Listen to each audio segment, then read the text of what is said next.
If you like Fantastic Beasts, give us a like and a subscribe to this channel. It really helps us out, but we are going to be covering this movie galore because I love Fantastic Beasts and I know you do too, and I just want to talk about it. This is Digital Charcuterie. I am James Razzili, and this is our Fantastic Beast theory discussion time. I wanted to do this because the trailer dropped on Tuesday, and it was... I freaking loved it. It was an awesome trailer. Gave us everything, I think, for those that were disappointed in the first Fantastic Beasts, kind of showed them, we're going to get more into the wizarding world. And even the tease for this teaser kind of promised us, hey, this is the wizarding world. You're going to get more. And the first shot, of course, they go right to Hogwarts. They're like, boom, here's Hogwarts, just so you know. But that's where it stops. I did a trailer breakdown a little while ago, and I did a reaction to the trailer. Because I loved it. I love the first Fantastic Beasts a lot, and I'm really looking forward to this one. I love all the Harry Potter movies, obviously, and so now this one's coming. But what I want to talk about now is, look, we know that Maledictus is in this movie. There is a character named Maledictus. We don't know much about this character, a female character. She seems to spend a lot of time with Credence, who's making his way back into this movie. I'm going to touch on why he's probably making his way back in the franchise as a whole. But first, we got to talk about, none of these theories are necessarily my own. Like I said, I've been looking, as soon as the trailer dropped, I was reading articles and whatnot, and just these theories are popping up everywhere. So I don't know if it's one person's particular theory or not, but I want to kind of combine them all so you can watch it. I'm troubling on my words. I'm so excited here. We got to talk about Nagini, though. Nagini, obviously, for those that don't know, is Lord Voldemort's snake serpent. Plays an integral part in the Harry Potter franchise. Big character. No one knows too much about the origins of this character.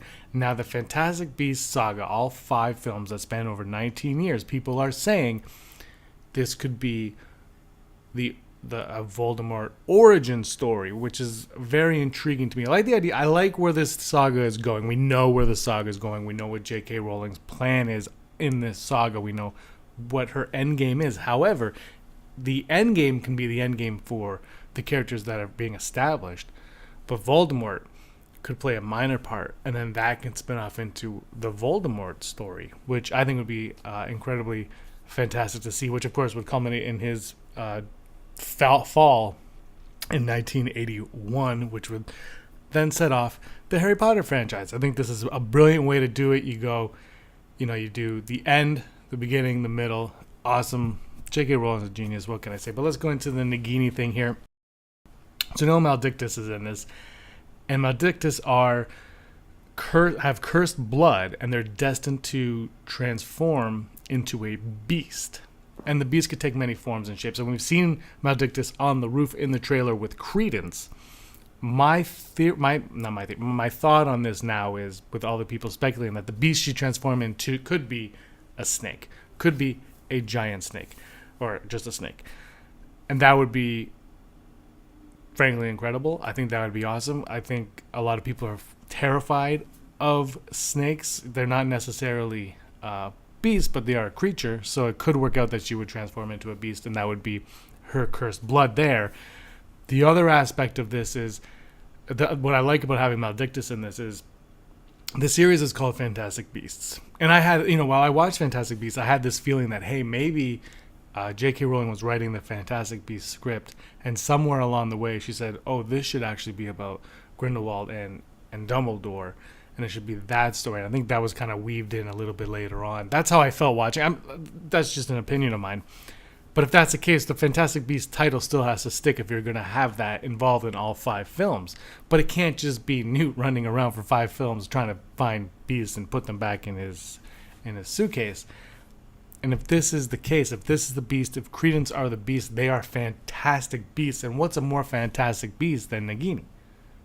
I mean, you could argue one or the other, but I think that is a fantastic, no pun intended, way to take this story. Would have her as Nagini, and then at some point Voldemort can meet, or you spin her off into that Voldemort prequel story that would come after this. That's another way to go. It's pieces that are planning. J.K. Rowling is, I always say that George Lucas was a genius storyteller, and that, and you can argue his dialogue and whatnot, But J.K. Rowling is on that level of world building. There's no one better at world building right now than J.K. Rowling, and we're witnessing that. You can think what you want about Fantastic Beasts, but the little touches, Lestrange and Lita Lestrange in there, and just little touches that she knows what she's doing. And speaking of Lita Lestrange, how does she connect to the story? Okay, she's Newt's ex-girlfriend, but why does it have to be a Lestrange? Why does a Lestrange have to be Newt's ex-girlfriend? Now, a lot of eagle-eyed fans out there have taken note of this picture right here,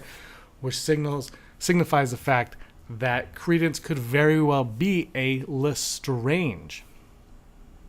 So the idea here is that Lita and Credence would have the same father in Corvus Lestrange, but a different mother. As you can see on this family tree, Clarice Tremblay is on the family tree, connecting him to the Lestrange family.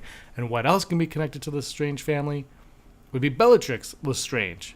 Who is she connected to? Voldemort. Voldemort connected to Nagini. The pieces of this puzzle all are starting to come together. J.K. Rowling, a brilliant mind.